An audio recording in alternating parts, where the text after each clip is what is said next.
अस्सलाम वालेकुम नाज़रीन, सियासत टीवी के प्राइम टाइम में आप सबका तहदील से इस्तकबाल है। मैं हूँ फरजान अहमद। सबसे पहले पेश है प्राइम टाइम की हेडलाइंस।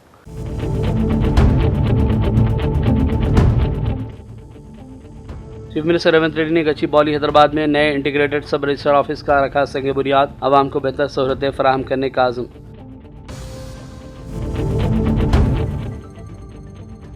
इलेक्शन जीतेंगे और मुल्क के लिए खदमात अंजाम देंगे, इंडिया इत्तेहाद के नायब सदर जमहूरिया अहदे के उम्मीदवार बी सुदर्शन रेड्डी ने किया दावा। नायब सदर जमहूरिया अहदे के लिए इंडिया अलायंस के उम्मीदवार बी सुदर्शन रेड्डी की हक में ज़मीर की आवाज़ पर वोट दें। रेवंत रेड्डी ने तेलंगाना की तमाम सियासी पार्टी और बीजेपी अरकान पार्लियामान से भी की अपील। लोकसभा में मरकजी वज़ीर दाखिला अमित शाह ने आज पेश किए 3 बिल। किसी चीफ मिनिस्टर, मरकजी वज़ीर या वज़ीर आज़म पर संगीन जुर्म के इल्ज़ामात के तहत मुसलसल 30 दिन तक जेल में रहने की सूरत में ओहदे से मुअत्तल करने की शिक शामिल। अपोजिशन का ज़बरदस्त एहतजाज।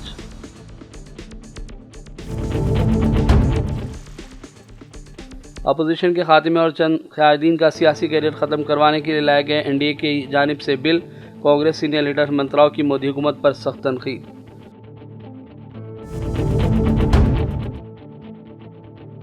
नायब सदर जमहूरिया के इंतखाब के लिए उम्मीदवार सीपी राधाकृष्णन ने आज अपना पर्चा दाखिल कर दिया। वज़ीर आज़म मोदी और दीगर सीनियर क़ायदीन थे मौजूद।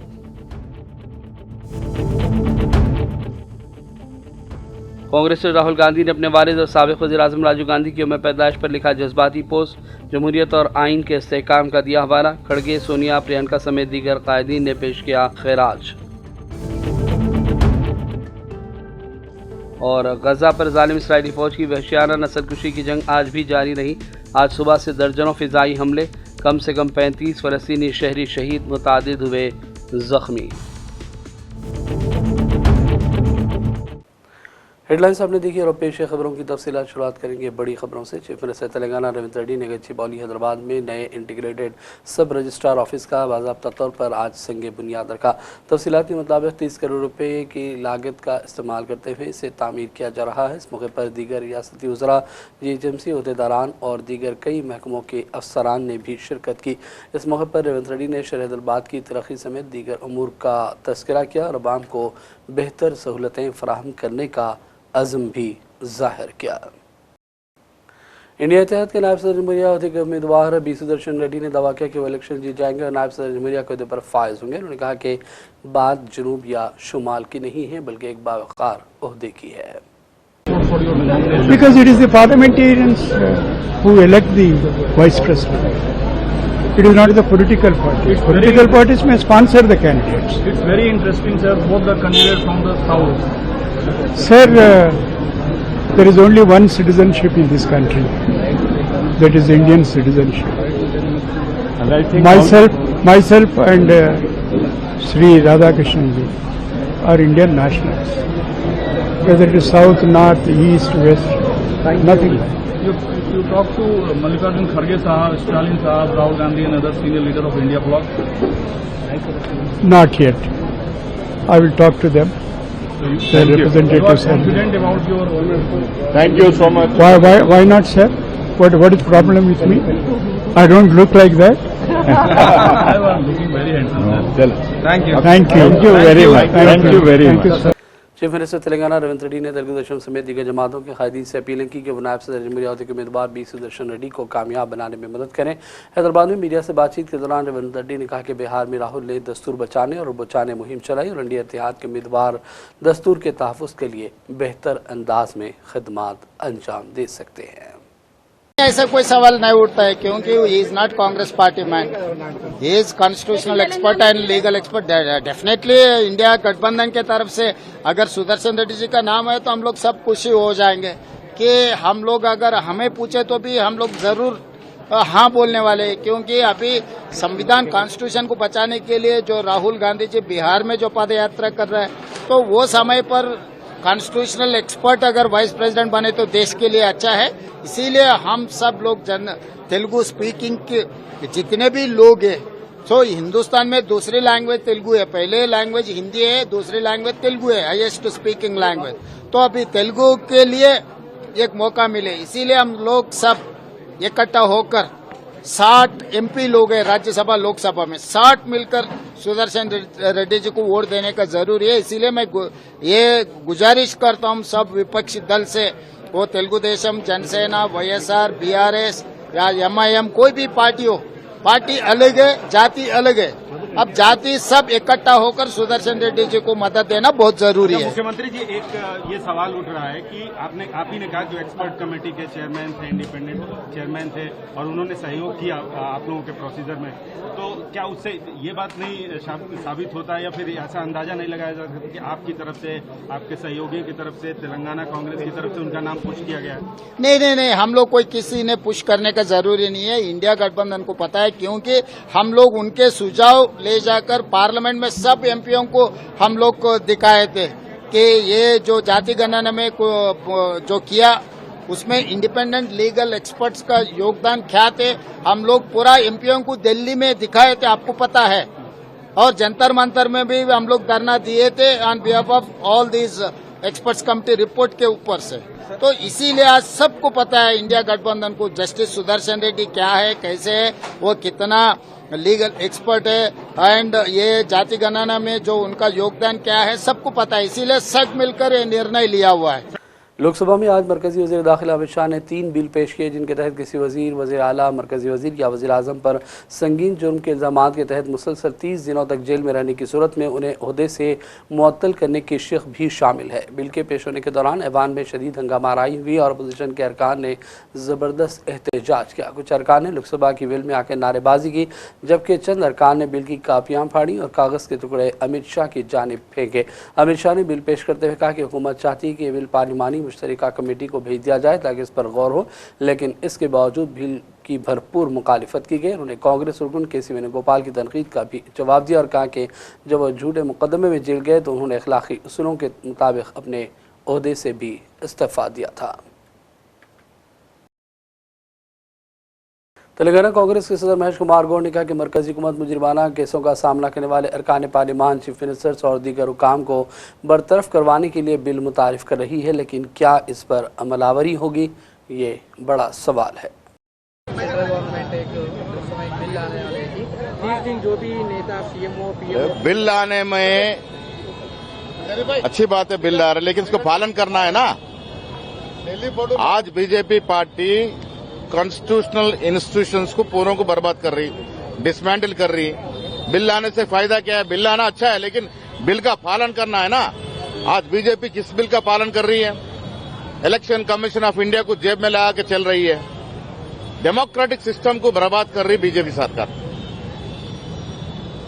आज राहुल गांधी ने मोदी सरकार को एक्सपोज करा, प्रूफ के साथ एक्सपोज करा वोट चोरी में। इसके बारे में बात नहीं करते। इलेक्शन कमीशन ऑफ इंडिया एक फ्रंटल ऑर्गेनाइजेशन बन गया बीजेपी का। बीजेपी हित में बात, फेवर में बात कर रही, कैसे बात कर सकते? आज राहुल गांधी जिस तरह से एक्सपोज करा है, आज सारी जनता पहचानी है, वोट चोरी का खुलासा हो गया। सर, और एक ये दिल्ली सीएम रेखा गुप्ता के ऊपर एक अटैक हुआ है सर, एक आदमी आके उनको अटैक किया है। एक लीडरों पे अटैक करना हम कंडेम करते हैं, ये गलत तरीका है, इसको सख्त कार्रवाई करनी चाहिए। कांग्रेस के सीनियर लीडर हेमंत राव ने भी कहा कि अपोजिशन के खात्मे और चंद कायदीन के सियासी कैरियर ख़त्म करवाने की खातिर एनडीए इस तरह के बिल ला रही है, जिससे इसको तो तहफ़्फ़ुज़ होगा और अपोजिशन को ख़त्म करने में हुक्मरान जमात को आसानी होगी। उन्होंने कहा कि अम्बेडकर ने ऐसा कोई कानून नहीं बनाया, लेकिन बीजेपी की मरकज़ी हुकूमत मनमानियाँ कर रही है। देश में कोई अपोजिशन नहीं रहना बोल के देख रहे, एक नया बिल ला रहे। कोई लीडर जेल को गया, 3 महीने 4 महीने गए तो उसका पूरा पॉलिटिकल कैरियर खत्म। ऐसा बिल तो मैं जिंदगी में नहीं देखा। अम्बेडकर तो नहीं लिखा ऐसा कॉन्स्टिट्यूशन में। नए नए बिल लाके अपोजिशन को खत्म करने का काम कर रहे। बराबर आने वाले दिनों में पब्लिक इनका खिलाफ वोट डालेंगे। एनडीए समझ रहा हूं मैं, हम ही परमानेंट रहना। अभी 2 साल हुआ, मैं तीसरी मरतबा हुआ, तो आने वाले दिनों में तीसरी मरतबा भी, ये भी अब तक तो 2 मरतबा का चांस मिला, अब 11 साल हुए और 10 साल के वास्ते ये नाटकबाजी कर रहे। इसका पब्लिक से मेरी गुजारिश है, ऐसा डिक्टेटर राज, जैसा राजा महाराजा जमाने में जो बोले तो सुनना बोले नहीं है, ये डेमोक्रेसी है, डेमोक्रेसी के खिलाफ कॉन्स्टिट्यूशन नया बिल लाके लीडरों को खत्म करना चाह रहे। क्यों उन लोग अकेले ही रहना, कोई तीन महीने 4 महीने जेल को गए तो उन्हें पॉलिटिकल से दूर रहना चाहिए। पॉलिटिकल में कोई एडवांटेज नहीं है। ये सीरियस बिल है, इसका खिलाफ सभी लोग करना चाहिए। ये बिल लाके जिंदगी भर नरेंद्र मोदी मरे तक मैं ही प्रधानमंत्री का कोशिश कर रहा, ये गलत बात है। ऐसा मैं तो देखा नहीं। पब्लिक इश्यू में हम लड़ते, जेल को जाते, हम कोई घर के वास्ते नहीं लड़ रहे, पब्लिक के वास्ते लड़ रहे। वो ऐसा उसको अपोजिशन करने का बहुत बड़ा साजिश की चल रहा। इसके पीछे अमित शाह जैसा होम मिनिस्टर का काम कर रहा, देश को खत्म करना, उन्हें जिंदा रहना, ये बराबर ये बिल का खिलाफ करना बोल के मैं पार्लियामेंट मेंबरों को रिक्वेस्ट कर रहा हूँ। हैदराबाद के रुकन पार्लियामेंट असद ओवैसी ने भी मीडिया से बातचीत की और कहा कि मोदी हुकूमत की जानिब से लाए गए 3 बिलों को गैर दस्तूरी करार दिया जा सकता है। उन्होंने कहा कि एक साजिश के तहत मरकजी हुकूमत इस नौयत के बिल मुतारिफ करवा रही है। मुख्यमंत्री अगर 30 दिनों से ज्यादा जेल में रहे तो इंक्लूडिंग पीएम ऑल्सो। देखिए, ये जो 3 बिल लाए आज इंट्रोड्यूस होंगे, हमारी पार्टी का मानना ये है कि ये theory of separation of powers का, ड्यू प्रोसेस का और जो जनता को ये इख्तियार है कि वो इलेक्टेड गवर्नमेंट्स को अकाउंटेबल बनाए, ये सब चीजें उसके खिलाफ जाता है। सेपरेशन ऑफ पावर्स आप देख लीजिए कि एग्जीक्यूटिव एजेंसीज को फ्री रन मिल जाएगा कि वो खुद जज, ज्यूरी और एग्जीक्यूशनर हो जाएंगे, और मुख्यमंत्री को हटाना है तो असेंबली में हटाते हैं। अब आप मेरे को ये बताइए कि BNSS में इतने ऐसे सेक्शंस हैं कि किसी को भी आप एक सेक्शन लगा दीजिए 5 साल के ऊपर का, तो लाजमी है वो 30 दिन के अंदर 30 अंदर BNS में यह है कि 90 डेज तक पुलिस कस्टडी ले सकती है। तो ये मेरे ख्याल से ये 1930 का गेस्टापो मूवमेंट हम भारत में देख रहे हैं कि जिस तरह वहां जर्मनी, उस वक्त की जर्मनी में गेस्टापो को बनाकर एक पुलिस स्टेट बना दिया गया। अब चीफ मिनिस्टर अकाउंटेबल नहीं होगा जनता को, बल्कि चीफ मिनिस्टर अकाउंटेबल होगा इन्वेस्टिगेटिंग एजेंसीज को। हमारे देश में SI से लेकर इंस्पेक्टर से लेकर ACP बोलिए, DYSP बोलिए, DCP बोलिए, एडिशनल CP, DGP तक कौन बनाता है इनको? रूलिंग पार्टी बनाती है। IT के ऑफिसर कौन बनाता है? ED के, CBI को रूलिंग पार्टी बनाती है। आप बताइए फिर कहां इंडिपेंडेंस रहेगा इन लोगों का? आप कैबिनेट के 6-7 लोगों को केस लगाइए, 30 दिन डालिए अंदर जेल में, गवर्नमेंट गिर गई उनकी। तो ये असल मकसद वो है, ये अनकॉन्स्टिट्यूशनल। अच्छा, उस बिल में ये भी है कि प्राइम मिनिस्टर को कौन अरेस्ट करेगा? प्राइम मिनिस्टर को बताइए।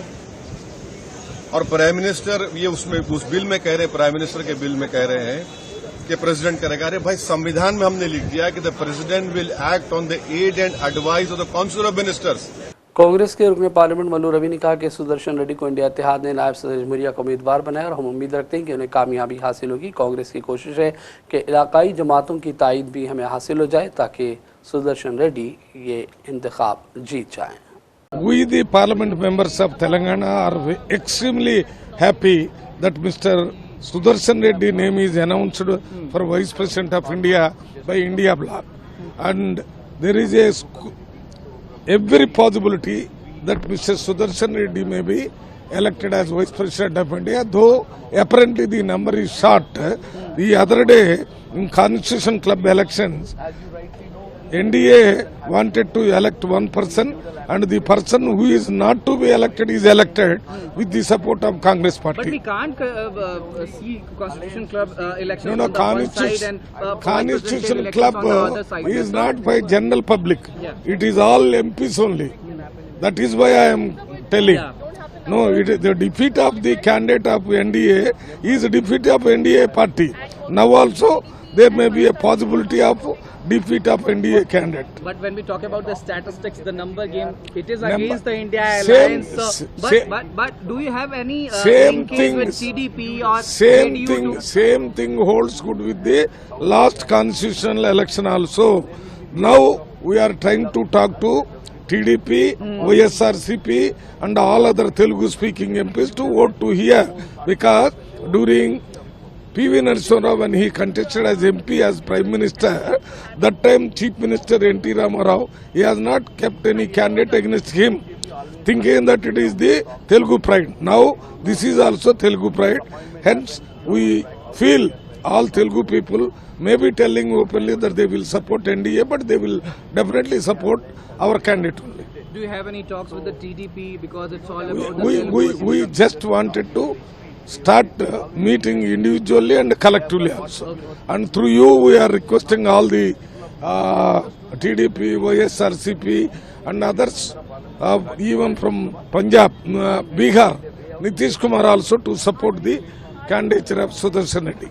तेलंगाना कांग्रेस से रुकने पार्लिमान सी किरण कुमार ने दावा किया कि इंडिया इत्तेहाद के नायब सदर के उम्मीदवार सुदर्शन रेड्डी कामयाब हो जाएंगे। उन्होंने कहा कि चूंकि सुदर्शन रेड्डी का ताल्लुक तेलुगु बैकग्राउंड से है, इसलिए एपी और तेलंगाना की तमाम सियासी जमातों से उम्मीद है कि वो इनकी तायीद करेंगी। Seeing that the number game is against the India Alliance, but you are presenting Reddy sir as the vice presidential candidate for the India Alliance. Can we say कि ये हारी हुई रेस आप लोग चल रहे हैं? See, recently you have seen the Constitution Club elections. In Constitution Club election also, NDA members are towards somebody else, but end of the day the result came in a different way. So definitely don't come with figures now. There can be anything happen. Because he's from South India, he's from Telugu community. We have got good number of options in other states like Andhra Pradesh also.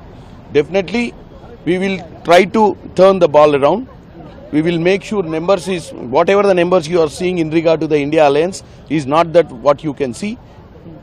Anything can happen in this coming days, because you know things are not like what you see. Everything NDA Alliance is all together, that's what you are thinking, but you will see definitely some differences. Are you seeking the support of any NDA allies also? Because when we talk, when we are talking about with Reddy sir, he was seeking support with the NDA allies also. See, do you especially have any talks with TDP or see, because he comes from a Telugu background. Definitely, political parties in Andhra Pradesh and Telangana should have to think that it's an opportunity and a pride for somebody coming from that background is contesting.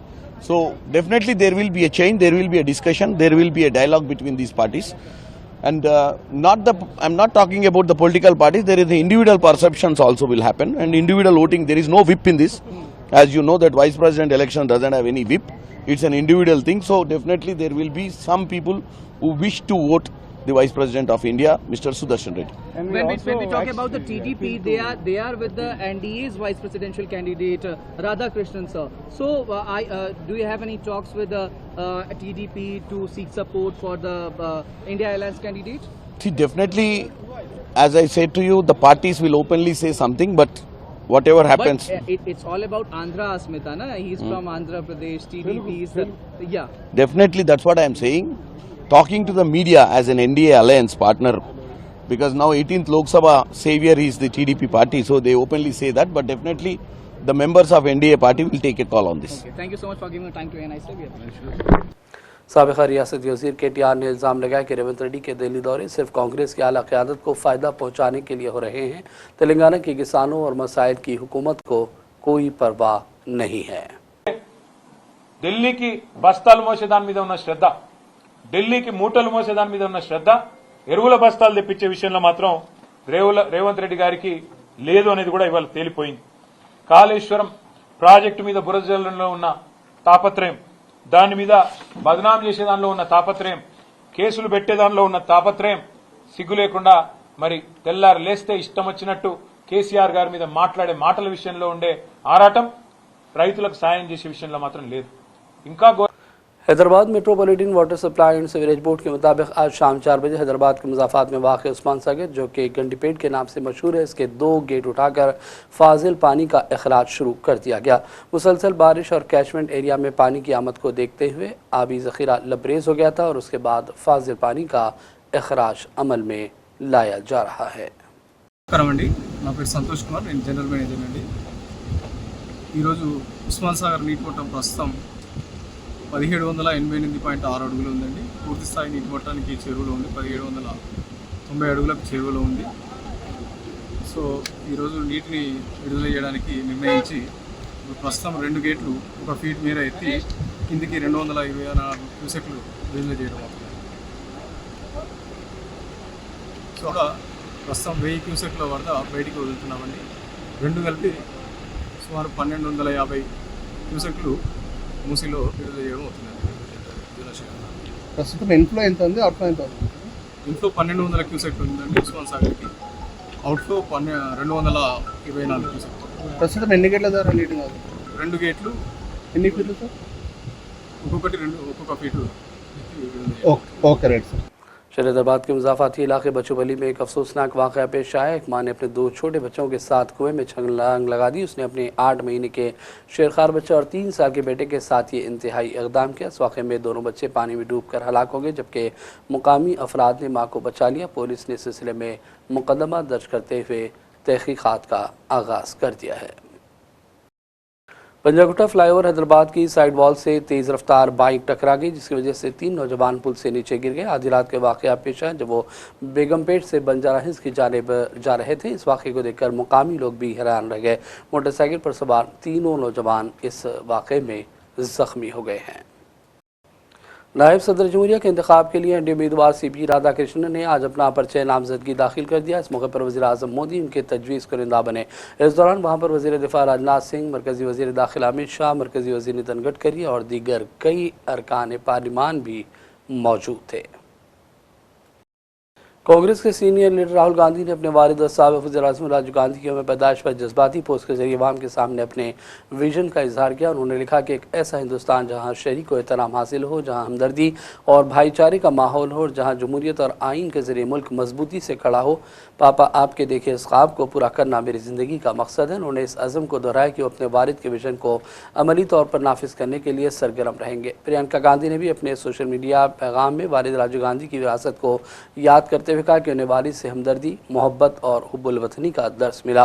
Sonia Gandhi और सदर कांग्रेस मल्लिकार्जुन खड़गे समेत कांग्रेस के कायदीन ने राजीव गांधी को आज ज़बरदस्त खिराज पेश किया। कांग्रेस के साबिक़ सदर राहुल गांधी ने कहा कि बिहार की आवाम जान गई कि उनके वोट चोरी हुई और अब वो इस मुहिम में हमारा भरपूर साथ दे रहे हैं। राहुल ने दावा किया कि उनकी कोशिशें रंग लाएंगी। No response is very good.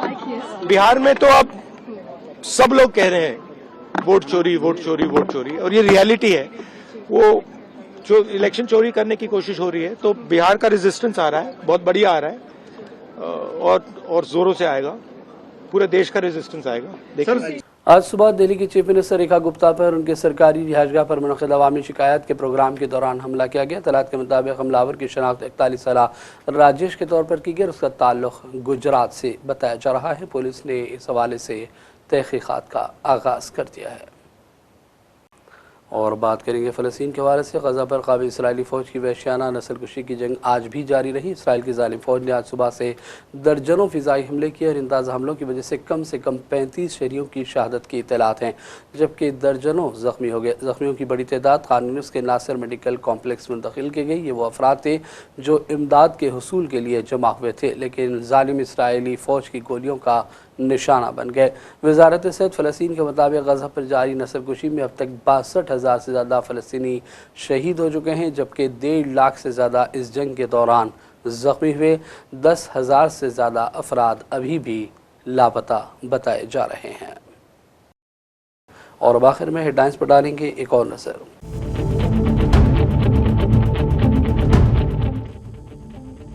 Chief minister Revanth Reddy ने गच्चीबौली हैदराबाद में नए इंटीग्रेटेड सब रजिस्ट्रार ऑफिस का रखा संग बुनियाद। आवाम को बेहतर सहूलतें फराहम करने का आज़म।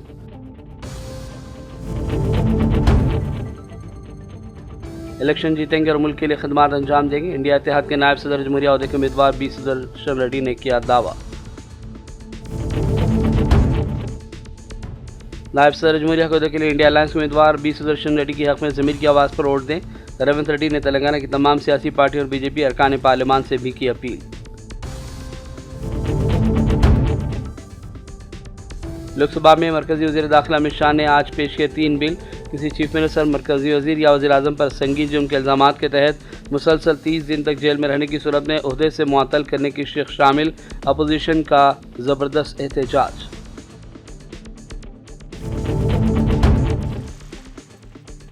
अपोजिशन के खात्मे और चंद क़यादीन का सियासी कैरियर ख़त्म करवाने के लिए लाए गए NDA की जानिब से bill, Congress senior leader Hemant Rao की मोदी हुकूमत पर सख्त तनकीद।